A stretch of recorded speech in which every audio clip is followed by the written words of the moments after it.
your screen. Okay, we all got it. One of the joys of Zoom. Um, I'm going to, so we're going to have a whole new format tonight, and we have a new format in addition that Faith Kohler was going to be co-presenting with Robin. And she's not here right now, but she and Robin worked real carefully together to plan the program. Faith was a speaker in October of 2020, where she talked about broken windows and that as a way, visuals of literal broken windows as a way to open up discussions about police, how the police work. She's also a filmmaker, a film called 30 Seconds Away, Breaking the Cycle of Homelessness. And she's also coach, vice president of community service for NCJW in Miami. Robin is a Chicago writer. I'll let you go into this. Chicago-based writer, artist, and educator, originally from Greensboro, North Carolina. And she'll tell you a little bit more about herself. Let me tell you a little bit about how we met Robin.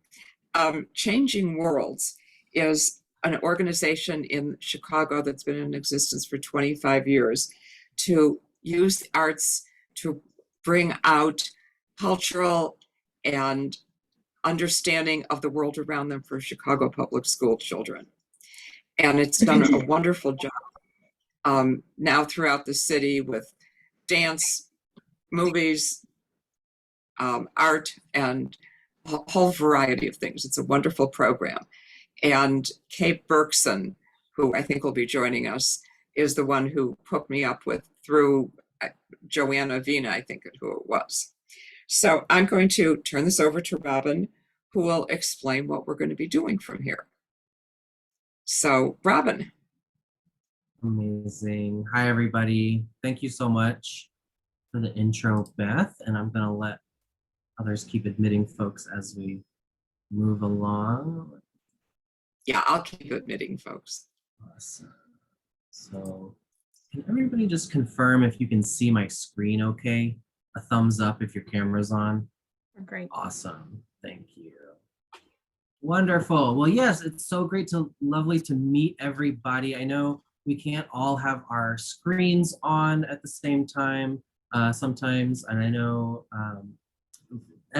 most everybody in here is a new face to me. So if you haven't yet and you would like to, just make sure your name, as you'd like for me to refer to you as, if we speak, is reflected on your Zoom.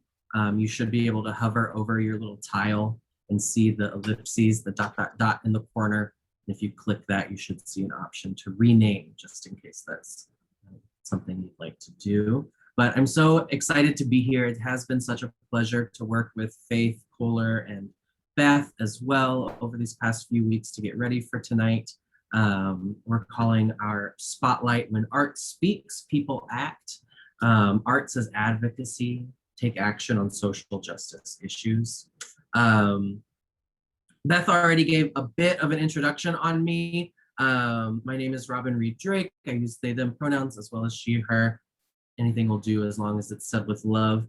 I do live here in Chicago. I'm in Rogers Park, up on the way far north side before I get up into some of y'all's territory in Lake Forest and whatnot. I work as a teaching artist with a number of organizations in the city. So again, as Beth mentioned, through Changing Worlds with the amazing Joanna Vina, who's the director of programs over there. And as well as, you know, I've worked with Kate Berkson for the last, I think, almost 5 years now, you know, through her work with the board at that organization as the founder. But I also teach with 826 Chicago, which some of y'all might be familiar with, is a national umbrella organization that works in writing and literacy centers in different cities all over the country. as well as Young Chicago Authors, which is very local, not a national umbrella at all, but a sort of iconic, institution when it comes to the Chicago poetry world, especially youth poetry. So I do all of that and work with graduating seniors in the arts education department at the School of the Art Institute. So very into the teaching game deeply, deeply. Let's see. So I would like us to just start off. Another tool on my belt. I am a certified meditation instructor. I got my certification through Mindful Studios in New York City, which has a mindfulness and meditation certification program founded by Reverend Angel Kyoto Williams. Some folks might be familiar with her work. She's the author of the book Radical Dharma, Talking Race, Love, and Liberation. And this is something I'm adapting from one of my teachers through that program. Her name's Dr. Sarah King. And I like to call it creating a compassionate container, just a way for us to sort of key in together, since we are all calling in either from all over the Chicago area, maybe even further. I don't know if anybody's on the East Coast, on the West Coast, whatever, but this is just sort of a way for us to create a container that will be in this evening. And the first step to that is really just bringing some awareness to our breath. I'm not asking you to change your breath. Feel free to engage or disengage as you see fit. We're not asking to change our breath. We don't need to take big, deep breaths. Just notice, taking a second, whatever rhythm comes naturally to us in this moment.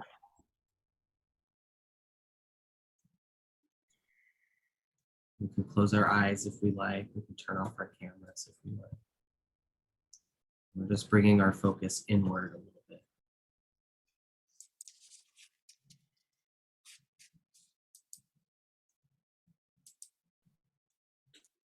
Orienting to the breath. And then if our eyes are closed, we can open them and orient them to the spaces and the faces in front of us.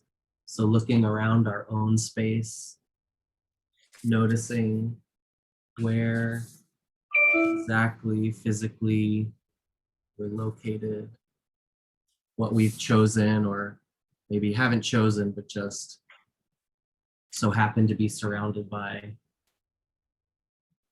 And turning, of course, back to the screen, seeing all of the faces, the names, the photos and videos, the spaces that our friends and colleagues and community members are zooming in from. Maybe something behind them we've never noticed before, a work of art, a book, maybe a precious object.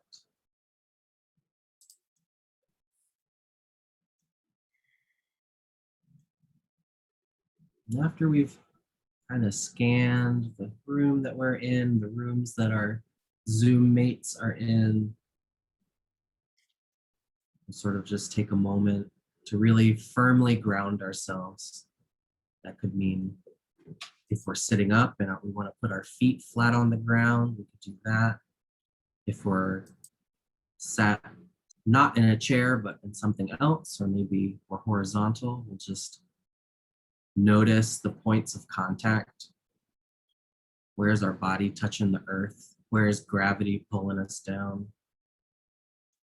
Is it on our tailbones or our sits bones? Our heels?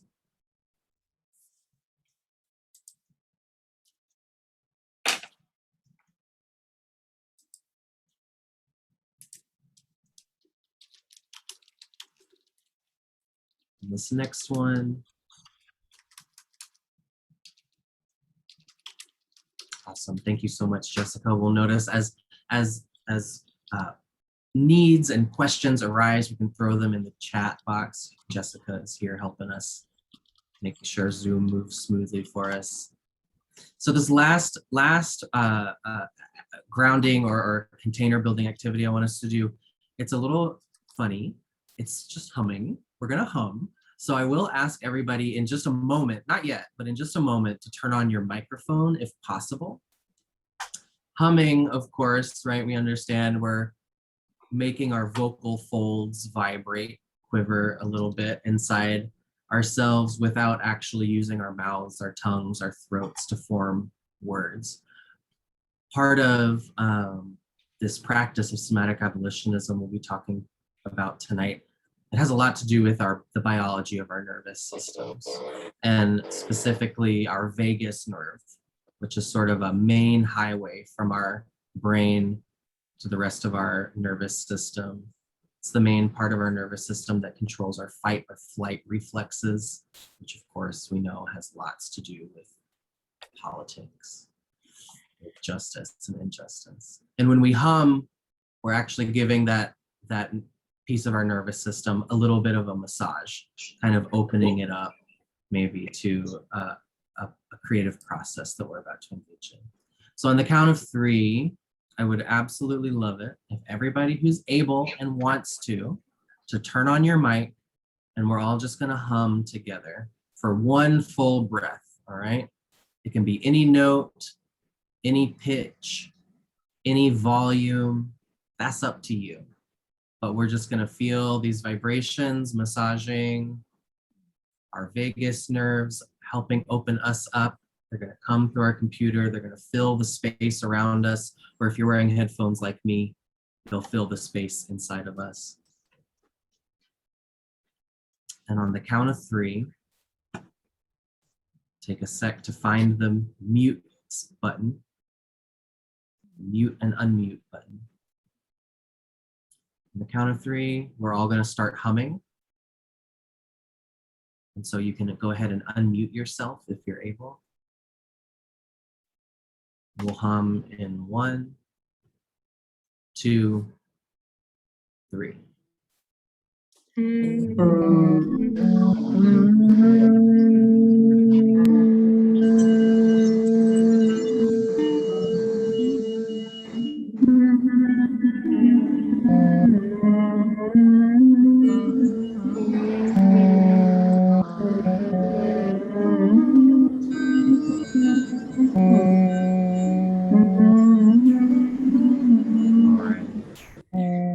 Thank you, everybody. We can come to a close. I think that was a few breaths, either that or like everybody in here is a champion swimmer with a lung capacity better than me. But that was fabulous. Thank you, everybody. And also, hello, Kay, who just entered the room or is about to enter the room. It's about to enter the room. We'll keep moving on through. So hello, Kay, great to see you. So as I mentioned before, right, there's a sort of a really grounding practice for me as a teacher and an educator, as well as a writer, poet, artist, and that is somatic abolitionism. So this might be a new phrase for some folks. It's definitely not a new practice. That's something that a lot of folks who are leading this somatic abolitionist movement really drive home, that somatic abolitionism is not new. It is actually calling on age-old wisdom that we carry with us in our bodies, in our cultures, in our spiritual practices, in our creative traditions, right? It's tapping into all of those things that have made the world and made us who we are in this moment, and asking to rely on them, right? It's slow. I just have a couple of quotes up here for us to consider with somatic abolitionism. Of course, somatic, right, meaning of the body or of the mind body, and abolition. Of course, maybe we're familiar with abolition in a historical context, thinking about the abolition movement in America, the movement to abolish first the slave trade, then in the entire system of enslavement. And right, this is sort of language that folks are lineages that folks are finding themselves in, radical lineages, and asking us to continue this work of abolition, of envisioning freer futures and abolishing these systems or these structures that prevent so many of us from being free, from experiencing freedom. So I'm going to just read these quotes out loud. I'm sure most of you have read them by now, or if the screen, I know I hate reading on screens and it's the end of the day, maybe your eyes are tired. So just to put it out loud for us, the first quote from Reverend Angel Kyoto Williams, again, my teacher, author of Radical Dharma, Talking Race, Love, and Liberation. She says about somatic abolitionism, right? That this is sort of what the big idea is, that when I am in tune to my discomfort, I am less likely to avoid your discomfort. Or to put it another way, when I am able to show up for my suffering, I can also show up for yours. Another quote from, this time from Resmaa Menakem, who is the author of another book that got a lot more attention in the last couple of years. It's called My Grandmother's Hands. I'm not sure if anybody has seen that on the New York Times bestsellers list. He has a new book out too. I'll talk about at the end of our time today. Resmaa Menakem, he says, this was actually in an interview with Lion's Roar, which is a Buddhist magazine publication. He says, what I talk about a lot in my book is doing this communally, exactly what we're doing today, not just individually. Because when you do it communally, the tendency is for things to emerge. When you do it by yourself, the tendency is to develop strategy. And strategy is not going to get white bodies out of this conundrum that they are in. So somatic abolitionism, as it's being developed, as it's sort of emerging and shifting and changing today, is really focusing on white supremacy specifically in a United States context, right? But I also, as we understand, right, that these major injustices in our world, they don't live in silos or vacuums. Everything is all interconnected, right? So I think as a similar practice when we use somatic abolitionism to approach conversations around race and racism, anti-Blackness and colonization, we can be using similar tactics, similar practices to discuss and become comfortable with sufferings and injustices in other areas. Right? And that's a bit about what we're going to do today. I want to make sure we have time to do it. So this is a lot of words up at the front of all of this, but I promise we're going to break out into some rooms. We're going to read some things together. We're going to write some things together. We'll get activated. This is something I adapted from Brene Brown's book, Atlas of the Heart. I don't know if anybody's familiar with Brene Brown, right? She's just iconic. Fabulous HBO series too, if you haven't seen the TV show adaptation of her book. But she differentiates between empathy and compassion. I think in a lot of spaces for the last 5 or 10 years, it's become more common for us to see a lot of differentiation between empathy and sympathy. Has anybody come across that conversation before in a DEI training or something, right? And I think that's an important distinction to make, yes, but there's an even further distinction, right, between compassion and empathy. And I think Brene Brown really lays it out well in her book, Atlas of the Heart. So I've sort of adapted this from that, which says that compassion is an ongoing practice. And a practice, right, my understanding of a practice is something that we return to, something we might not do it every minute of every day of our entire lives, but it's something we keep coming back to. Maybe we stray, but we come back to it. So it is an ongoing practice of recognizing and accepting our shared humanity so that we treat ourselves and others with loving kindness and we take action in the face of suffering. Whereas empathy, we can understand as a tool of this practice of compassion. So it's rooted in our willingness to remain present to someone else's pain, right? Not necessarily walking in their shoes or even fully understanding their experience or their story, but listening nonetheless and believing, right, what it's like to be in that person's shoes, believing someone else's experience, especially when it is vastly different from our own, right? So this is one of our tools of a compassionate practice, which we can bring to our art, we can bring to our activism, our professional settings, our families, our spiritual spaces, right?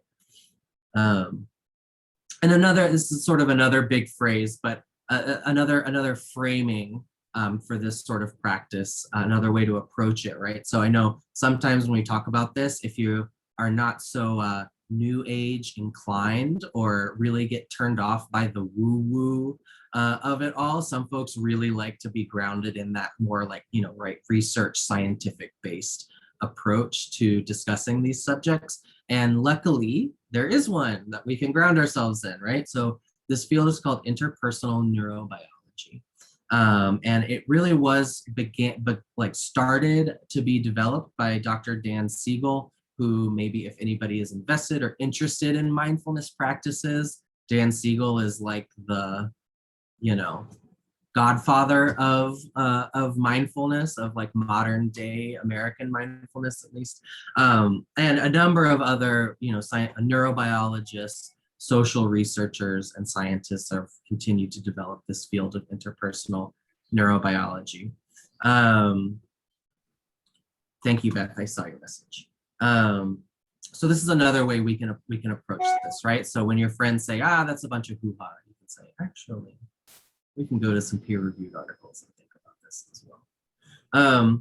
And this is sort of a big image that I like to think about this in, right? Somatic abolitionism calls on us to really develop and invest in our inner lives, our inner worlds, so that when we are out in the outer world with everybody else, right, we have something that we're really grounded in. And I like this image of the infinity symbol. If you can kind of imagine turning it this way, that we're moving inward through our art, through our creativity, our writing, our reflective practices.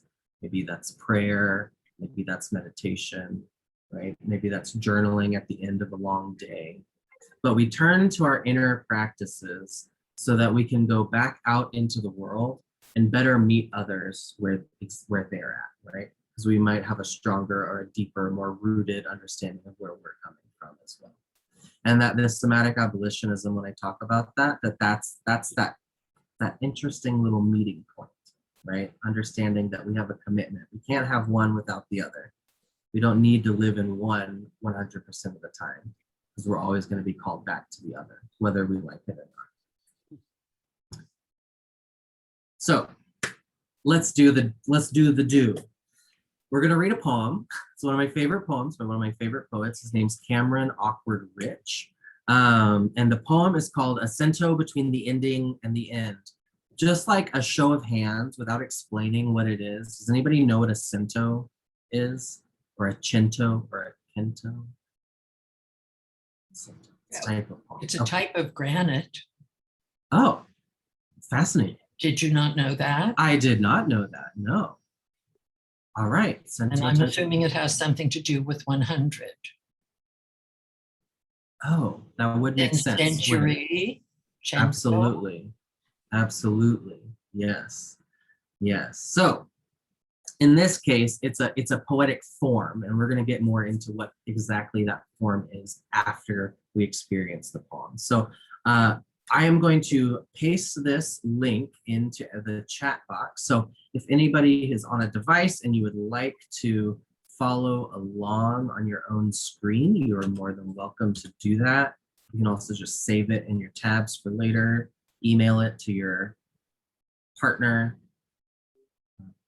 post it on Instagram or whatever. But we are actually going to listen to a recording of the poet himself read this poem. So Cameron Awkward Rich is a poet and a critic. He holds a PhD from Stanford's program in modern thought and literature. Is the author of a number of books, Dispatch, which won the Lexi Rudnitsky Editor's Choice Award, and Sympathetic Little Monsters, which was a finalist for the Lambda Literary Award, which is like the major LGBT literary foundation here in the US. He's an assistant professor of women, gender, and sexuality studies at the University of Massachusetts Amherst and lives in Northampton. and we are going to hear a recording of him reading his poem. And I'm going to zoom in so that anybody who has to look at my screen can see this text, and I'll scroll along with him. Again, the link is in the chat if you would like to open it and read along at your own pace. So we'll listen to it, I think, a couple of times before we move into our breakout rooms. I like to listen to poems twice.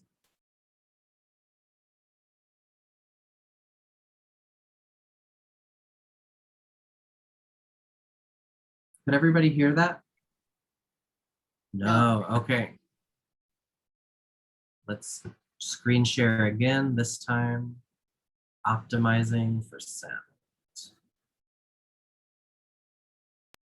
All right, we are gonna try that again. This is Cameron Awkward Rich. Cento between the ending and the end. Sometimes you don't die when you're supposed to, and now I have a choice. Repair a world or build a new one. Inside my body, a white door opens into a place queerly brimming gold light. So velvet gold is like the world hasn't happened. When I call out, all my friends are there. Everyone we love is still alive, gathered at the lakeside like constellations. My honeyed kin, honeyed light beneath the sky, a garden, blue stalks, white buds, the moon's marble glow, the fire, distant and flickering, the body whole, bright-winged, brimming with the hours of the day, beautiful, nameless planet. Oh, friends, my friends, bloom how you must, wild, until we are free. We'll listen to it one more time. This is Cameron Awkward Rich. Cento between the ending and the end. Sometimes you don't die when you're supposed to, and now I have a choice. Repair a world or build a new one. Inside my body, a white door opens into a place queerly brimming gold light. So velvet gold is like the world hasn't happened. When I call out, all my friends are there.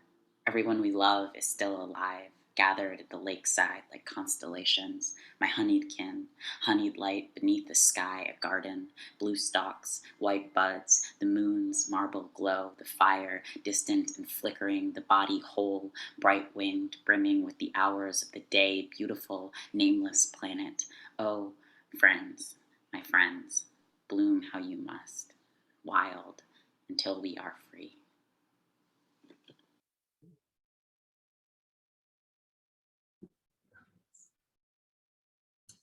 Thank you for moving through that with me, everybody. Here's what I would like for us to do. I love to discuss a poem. It's my favorite thing. But this is a large group to do that in. So we are in just a moment here going to switch into some breakout rooms so everybody can have some time to really share and feel like we can be heard, right, in our smaller sections. So before we do that, I'm going to focus in on a couple of things. One is I want to share this statement that Cameron Awkward Rich made about this poem. So Cento between the ending and the end is composed of language scavenged from the works of Justin Philip Reed, Hugh Nguyen, Fatima Ashgar, Kaveh Akbar, Sam Sachs, Ari Banias, Steve Bain, Oliver Bindorf, Hanif Abdurraqib, Safia Elilo, Dinez Smith, Ocean Vuong, Franny Choi, Lucille Clifton, and Nate Marshall, all of whom have made for me a world, and for whom I wish the world. So a cento is a poetic form. You can think of it almost like a collage or like Frankenstein's monster or something, right? It's a poem that is made up of little pieces of language, lines, images, phrases, sentences from other works of literature. And what Awkward Rich has done here is he's put together this poem using language from poetry of his friends and his peers, right? He says, all of whom have made for me a world and for whom I wish the world. Well, I think right now, right here, we are making a world for each other, with each other, right? And I think as a community, as an NCJW community, right, you all must wish the world for each other. And so this is what we're going to do today. We are going to make a cento using all of our collective language. Why no commas? Oh, good question. A good question we'll have to save for our 1 hour poetry workshop at SAIC next week. I'm sorry, we're not gonna have time to deep dive into some of the formal qualities of the poem. I love that you have some ideas, Merle, and I would love for you to share them in your small group, because this is what we're gonna do. We're gonna break off into 5 small groups, and which is gonna allow for everybody to be in a group with maybe 3, 4 other people, right? I think we're gonna do 4 groups if that's okay, since there's 17 participants. Okay. That way there's at least 3 or 4 in each. Okay. Awesome. Let's do that. That's great. So 4 groups, not 5. And you're going to have 5 minutes. We're going to set a timer. We're going to have 5 minutes to let everybody just share some ideas about this poem we just experienced. The link is there in the chat if you want to reference it again. We'll make sure that we can drop it in each of the breakout rooms that you go into too, so you can see it there. So we're going to take 5 minutes to discuss the poem. Anything that came up for you, whether it's questions or wonderings about maybe formal qualities of the poem, maybe it's particular images really stood out to you or standing in your memory right now, right? Maybe it's the form itself, the cento itself. So think about all those things. Feel free to speak up, to share, hear what your community members are thinking. And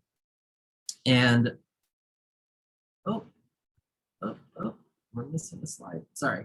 And then what we'll do next is we're actually going to write a line ourselves, right? So that when we come back together from our small groups, we'll be able to weave our lines into one whole integrated piece of poetry that everybody here can take out with them, do with as they please. Maybe NCJW will publish this in a newsletter, and then you can tell everybody in your life that you're a published poet and they can shove it. No, just kidding.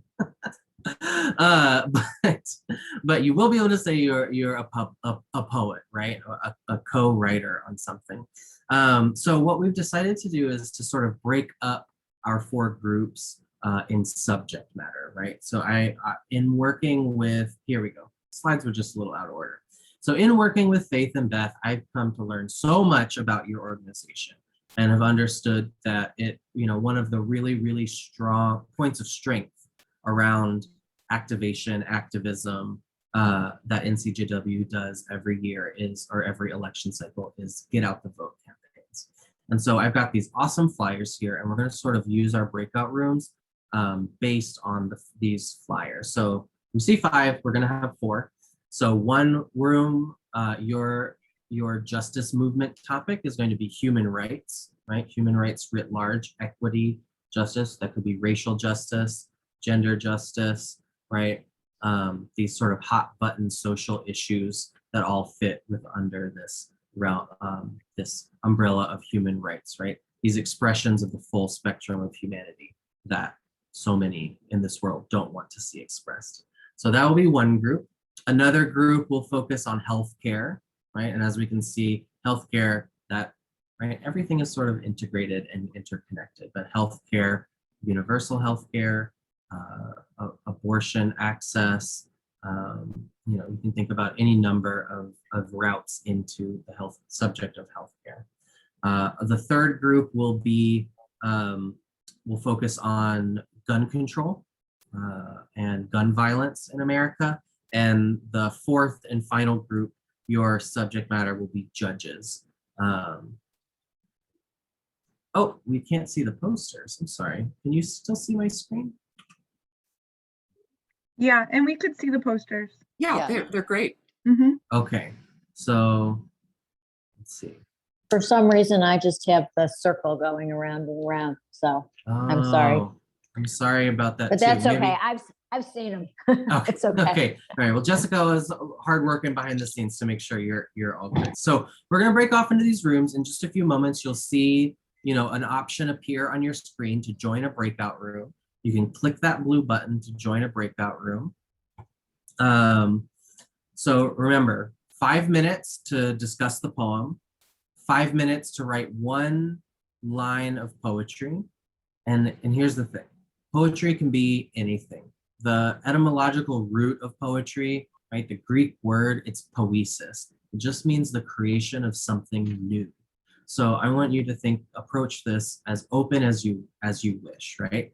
There's a particular style of poetry you're familiar with and you like and you want to work in, right? Maybe one that really focuses on imagery, rich, strong images. Great, do that, right? But not all poetry does that. Some poetry is very plain, straightforward language. And if that's what you want to do, also great, do that. So I want you to write one line that will be integrated into our collective poem. And I want you to respond to one of these two quotes. So think about this. What do you imagine justice for your topic feels like in the body, in your body? These are intentionally open questions. You can interpret that, right? What do you imagine justice for your topic feels like in your body? The other option is, how did it feel in your body the first time you experienced or witnessed an injustice related to your topic? Okay. And then the third thing we're going to do in our groups, right? Discuss a poem, write one line of poetry individually. The last thing you're going to do is as a group, you're going to come up with a rallying cry. One line from everybody. There will be a facilitator in your room to help the conversation that is going to serve as a rallying cry to get out the vote. So similar to this poem's final line, right? To me, this is a rallying cry. Bloom how you must, wild until we are free. So I want us to think about that as like the final punch to the gut that a poem can give at the end to really, really move its reader. So as a group, you'll come up with one rallying cry, one final line as it relates to getting out the vote. Okay? So if you have questions, that is perfectly okay. Everybody will have a facilitator in the room. I'll be bopping around, checking in, seeing how folks are. But I think whenever you're ready, Jessica, we will split off and we'll start with 5 minutes, just sharing a thought about the poem we just heard.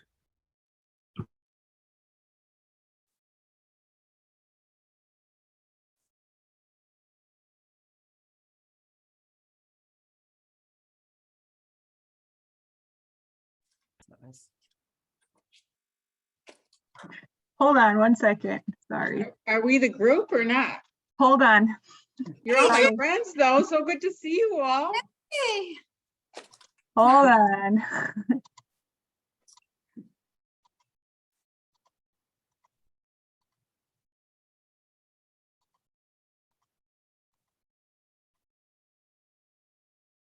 Oh no.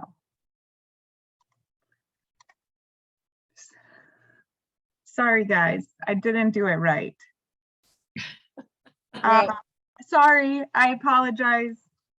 Okay. do we know how to do it? I don't know how to do If it. everyone can close out, I have to redo it.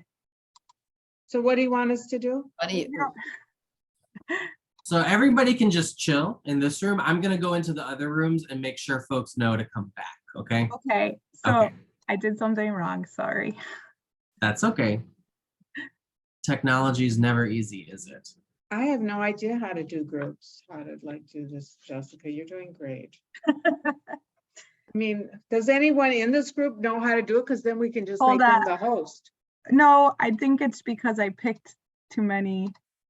I was trying to assign everyone properly and it got confused, I think. Okay. Robin, I want you to know Sarah, who's on this page, she developed the art for all those posts. She's Oh, the artist. amazing, Sarah. Yes. I'm a fan. Janet, Me Janet was, too. I was content to hide, so that's No, Sarah's responsible. We Oh, all Jan's worked gonna as a make sure you team pull writing that. them, but she put it together. Oh my God. Oh, fabulous. it looks like there are only 13 of us. Okay, I'm gonna reassign. But will the discussion become richer in smaller groups, do you think? Or isn't it possible actually to do this? It's lucky 13. I can do it in a big group. It's okay if we can't figure out how to get in a small group. I don't think we should be wasting time trying to figure out how to make it small. I'm Yeah. fine with the Alright. big group. I think Me that's a too. great idea, Merle. Me too. All right. Thank you, Merle. We Okay, love I it. was, okay, that's fine. I was just figuring it out, so. It's Well, okay. so We can all work as listening- a team. Listening to each other is That's key. very true. And our All right. team that makes these posts is about this size. So a lot of good comes from the communal that Absolutely. you talked about. Okay, so Absolutely. Robin, if you're okay with it, I was gonna split up into 3 rooms, but we'll just keep it if that's okay. Absolutely. No, let's keep Okay. it. I Okay. really appreciate it. I love it when I love pivoting, changing as things come, right? So thank Making you, it Merle. free, a free for all. Absolutely. Yeah, so maybe put it on gallery, everyone, so you can see everyone. Yeah, so in the top right, you'll see the view button. You can turn to gallery. So as a group, right, we'll take about if folks don't mind sticking a couple minutes after 7, I know we want to respect all of our evenings. We've got things to get to. But let's take just a minute to hear from folks about I'm sorry. It looks like Beth and Jessica are telling me something. No? Oh, I was gonna say We 8 want- o'clock, not 7. Yeah, 8 o'clock, 8 o'clock. We're on different time zones, but we get it. Let's just talk about. the Yes, post. I And apologize. we Yes. we need about 3 minutes to preview the upcoming ones too. Okay, great. So let's just hear from a couple folks. So Merle, I would love to hear from you about your thought around the poem if you'd like to share. But if anybody else would like to speak up and share any reflection or response to the poem that we heard. I will after Merle. I was very moved. I don't know, I just came back from 2 weeks of theater, Niagara on the Lake, and which isn't just Shaw alone. It's from Shaw to Guys and Dolls, and Stratford, which is Shakespeare, Moliere, and modern writers. And I spend a lot of time in theater, thankfully. And I find what's very important in theater is that it be a mirror being held up to me as an audience member. And that I find myself often in a discomfort zone that is created purposefully by the writer, whether it was Shakespeare or Moliere with satire or Guys and Dolls, or it's possible. But art for me I have to translate my reaction to the art, even if it's a mural, if it's a painting, if it's a poster, if it's a stamp, if it's the money of another country, because all of those are artistic expressions, all of them political. And it arouses a reaction in me, it won't always translate to an action. But the reaction is important. I'm Absolutely. muting myself now. Thank you for sharing that, Merle. Yes, Elena. Oh, About the poem, what I felt is like although it's talking about death and endings and ends, it was a joyful experience. It was full of light, it was full of color, it was full of friends and love. It wasn't something that I was expecting after reading the title. Yeah, basically that's, I mean, maybe it was the way it was created, the poem, but that's what gave me. thank you, Elena. Jan. I love what Merle and Elena both said. I love the poem and I loved how he brought in the people who are no longer there, because I feel all the people in my family who are no longer here with me so often. And that even when they're gone, the battles we're fighting is for them and with them, and they are here in our hearts. But the poet can say things in a way, this poet can, that were so gorgeous. And I could never say it that way. And that's why we love art, because I talk in sentences, that person talks in images that are so emotional and beautiful.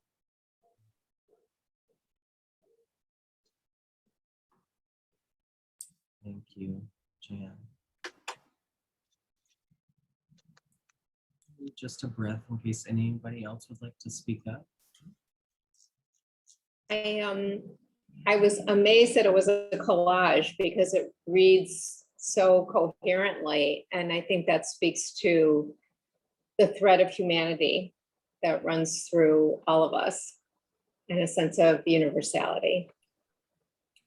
All right, talk about poets. The thread of humanity, that is a poetic image. That's a line. Awesome. I thought it was metaphysical Mm, in that there was the kind of symbolic communion with the, when he talks about constellations, with the physical world having an impact on a person's emotions, which I thought was meaningful. mm. So much beautiful reflection here. Thank you, everybody. Yeah. Now let's flip what Barbara just said around a little bit. Let's think about how our emotional reactions can have an impact on the physical world, right? So let's take about just the next 5 minutes. I would like for you to respond, to try to write just one line of poetry, right? One line of poetry. Since we're in a large group, I want you to think about it. We're gonna pivot a little bit and improvise and just say, I want you to write it about any matter of justice that feels pertinent to you, that feels urgent to you, right? Maybe that's voting rights, maybe that's abortion rights, maybe that's anti-racism, right? Gun control, healthcare. It's just try to take just a moment to turn your focus inward, consider one movement for justice that feels urgent to you. And I want you to try and respond still with these same prompts as before, right? These same prompts as before. So what do you imagine? What could you imagine justice for this subject to feel like in your body? Or how did it feel in your body the first time you experienced or witnessed an injustice related to this topic? So I'm gonna watch the clock. We'll take 5 minutes. If you'd like to turn off your screen, that's fine. So you don't want others to stare at the top of your head, that's fine. Or just stay right here with us. And in 5 minutes, we'll come together and see these individual lines turn into one shared poem.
This is a 1-minute countdown.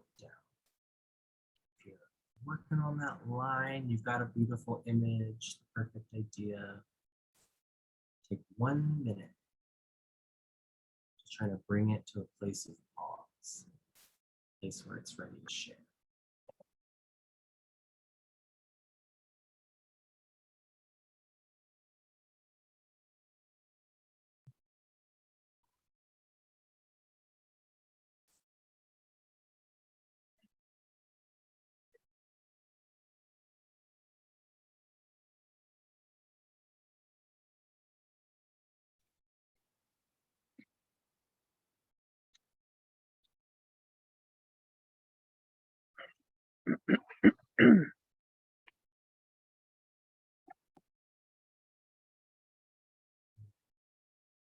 So we should be wrapped up with our line of poetry. You can show me that you're ready when you make eye contact with the camera.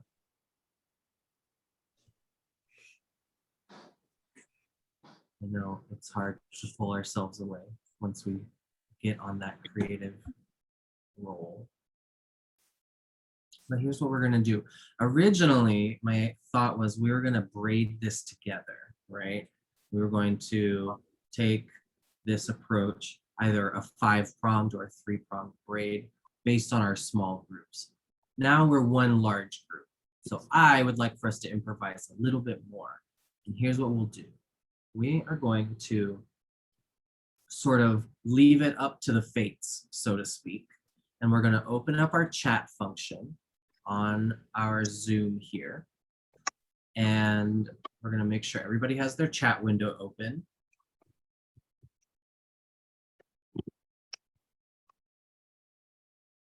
Love what you've already shared, Beth.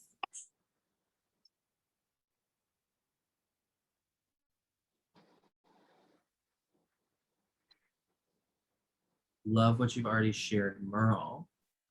Beautiful. So if you've already shared, that's okay. But what I would like for you to do is make sure that your chat window is open. And let's type what we just wrote into the chat, but don't send it yet, right? We're not clicking enter, we're just typing, and we're gonna make sure everybody's line of poetry is in that box, ready to go. And then we're all gonna hit send at the same time and see how the fates have allowed us to construct this poem. So let's take just a minute. I know we're running up on the time here. Thank you everybody for following through. Let's take just a sec. If you're able, type what you just wrote.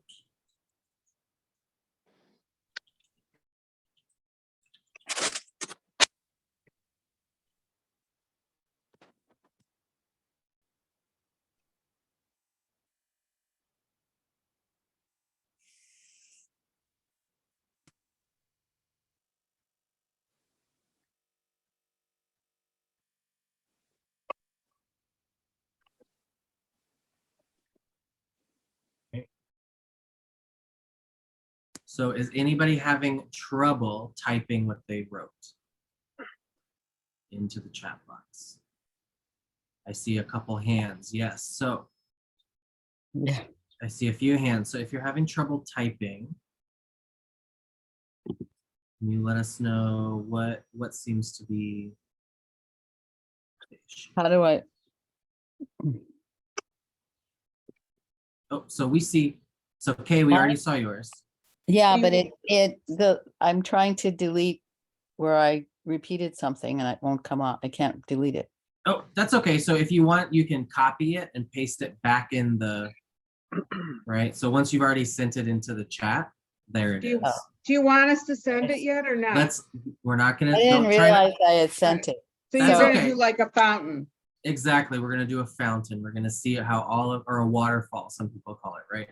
We're gonna see how all of these lines of poetry shake out. Okay. Well, it doesn't matter. Right. So, Elena, are you able to type in the chat yet? No, you're not. Or you are, yes. Okay. Jessica, Yes. I'm on my iPad and for some reason I only have five things of power. So if I lose, can you let me in on my computer? Yes, I'll readmit you, no problem. Okay, so I'm gonna go to my big computer. I typed into the chat. Awesome. Thank you. Oh. Thank you, Barbara. But I'm gonna go to my big computer, so I need you to readmit me. Okay, no problem, Barb. Reinvite you. You don't have to be reinvented, Barbara. You're perfect the way you are. No, I have to get readmitted. All right. So we're gonna see.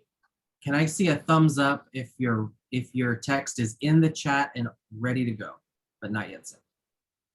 All right. All right. Lots of thumbs. I see a couple folks still working. That's okay. It's just a sec to make sure your text is in there and ready to go.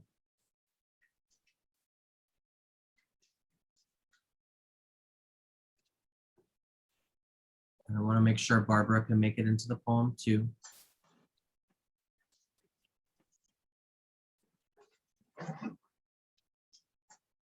All right. You know what? The fountain's starting, so let's just roll with it, guys. Go, press send. Go, go, go. Why mine is not going? Why is not going? Oh no. Oh, there it goes. There it goes. There it goes. All right. All right. So here's what we're going to do. Thank you for sticking with us a little bit late. I know everybody's got stuff to do after this. I'm going to read our poem from start to finish, okay? And I'm going to make sure that Beth has a clearly edited version that she can share out with everybody after our event. So we're going to start at the top. Some of us are in here a couple of times, but that's okay. All right. We will start with Merle. And I'm going to read them through without reading everybody's names, so we'll hear it all together. If only I could contribute to calming the rage that bubbles and breaks the surface so often. My self-certainty helps, but it isn't enough. Meeting justice fairly is every citizen's job. Do it by voting for judges with integrity. Overwhelmed and feeling so big. Anger, no, rage, frustration, disbelief at the wrongness of it all. Yet I feel so small and powerless, overwhelmed with feeling so big. Oh, yes, so big. That was it. Anger, no, rage, frustration, disbelief at the wrongness of it all. I love the repetition. Injustice at every imaginable level has been numbed just about everyone, from grocery store clerks to Supreme Court justices. Aspire to create peace and justice for all, not that easy, but worth it. Overwhelmed with feelings so big, anger, no, rage, frustration, disbelief at the wrongness of it all, yet I feel so small and powerless. This feels like gut-wrenching empathy. There can be beauty when you hope, and joy so hard it hurts, it takes your breath away. Without justice, we are prey to the sharp jaws of the jungle. Accessible health care feels like a body allowed to be a body, a bumpy road and an open horizon. The red hot dance of frustration becomes an elegant glide forward through positive action. Choked, nausea. They were tears of joy for me, tears of pain for her or them, frustration or jubilation. The choice should be mine or yours. There was a massacre and nothing was done. My hands feel tied and my soul in disbelief. And then there is a ban and my stomach is in a lull, weightless. Protect every soul, clothed as it is, and the voice that emanates from it. Oh my God, round of applause to the poets in the room. Oh my goodness. That was a great gracious. poem. It was. You Yeah. guys are fabulous. Wow. Now, Kay, I'm gonna say, I mean, I'm sorry, not Kay. I'm so used to talking to you on Zoom calls, Kay. Beth, Beth, I'm going to send this to you in a clean, edited version Okay. that you can use and share out. I just want to say thank you, everybody. I know we've gone 5 minutes over and there's a couple more things to announce, but this has been lovely meeting everybody, and I hope to see you around our beautiful city. Okay. You. Oh, stay a few more, Stay a safe. few more Thank you, minutes. Robin. This has been Robin. so interesting. It's so fabulous to Thank see you. it all come together, and it's new, and the core of us really got into this. I'm practically in tears reading some of the poetry, and Robin, you brought that out for us. So thank you. If I can I add just Sure. a really, really quick, I forgot about these last 2 slides. These are just 2 really great books if you want to continue on some of the subjects we've talked on today. Resmaa Menakem's new book, The Quaking of America, an embodied guide to navigating our nation's upheaval and racial reckoning. Fabulous. I do recommend. Another for the more poetically inclined, Undrowned, Black Feminist Lessons from Marine Mammals by Dr. Alexis Pauline Gumbs. Fabulous poetic essay writing. And if you'd like to stay in touch with me, please, you're more than welcome to shoot me an email, or you can go to my website and you can sign up for a mailing list and we can be in touch there too. So, okay, now I'm done. Robin, this Sorry. is wonderful. Let me tell you what I'm going to do. I usually summarize to everyone that signed up. I'm going to have two lists. One to summarize what we did. And do you want me to include all of these poems to all 39 people? Why not?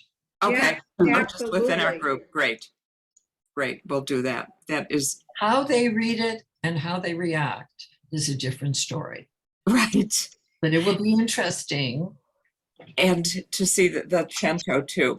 We're also going to put together these books, and some other people have made suggestions that I've put together before, but we'll put them all together into a useful document that you can use, and whatever group anyone else is. We're also going to try to work it in with the promote the vote group that Jan and Sarah are especially active in. So how we can all tie this together. And Robin, thank you for your flexibility. Yes. Oh, absolutely. Thank you for your brilliance. This was a great session. Great experience. It really was. We're not an unruly group. Robin, are you still on or did he leave? Oh, Robin's. I'm sorry. Hello, I'm here. I was muted. Okay, I thought you could hear Because me. I want Yes. you to hear how we feel. This was Thank really you. powerful. Yeah. Thank you. Y'all are powerful. So powerful, so powerful. And it's just what we needed. All of our other programs are fabulous speakers who know every detail of all the social justices actions we need. This is flipping things around, so now we can go back and look at all of the issues that we're involved with a whole fresh look, and getting into the feelings. I think that's the somatic abolition that to look at from the feeling standpoint. So fabulous. I feel like this is hard getting back to reality, but our next spotlight will be in October, and it's October 24th, which is 2 weeks before the election. So we're going to work with our Promote the Vote group and come up with things that you can do with 2 weeks to do before the election. And then for the end of 2022, the dates of Thanksgiving and Christmas are so conflicted that we're having a 2-part program, December 3rd and December 12th, about elder care. And the first part will be some of the mechanics. What's the difference between assisted living and a nursing home? How do you find people when you need help with your elders?